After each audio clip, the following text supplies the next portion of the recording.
Contactors are in boxes inside the fryer's cabinet. In LOV and FilterQuick fryers, the boxes are usually parallel to the interior walls. Depending on the box's placement, other components will likely need to be moved or loosened to get the box out. Begin by removing the wiring harness from the box. Loosen the screws that attach the box to its brackets. It may be necessary to remove a back panel. Remove the brackets holding the contactor box in the back. Do not remove the three-phase cord. Remove impediments to access, such as this jib. Continue removing or moving out of the way brackets, hoses, and wires. This creates space to maneuver the loosened box.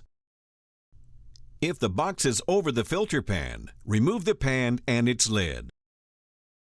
Remove filter plumbing such as this pickup tube and its housing.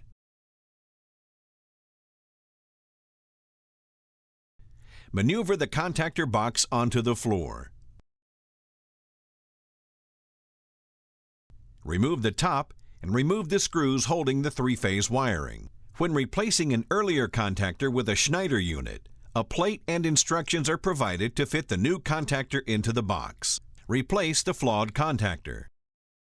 Replace the box lid and begin the process of guiding the box back to its mounting stands. Return all removed hoses and wires to their original positions.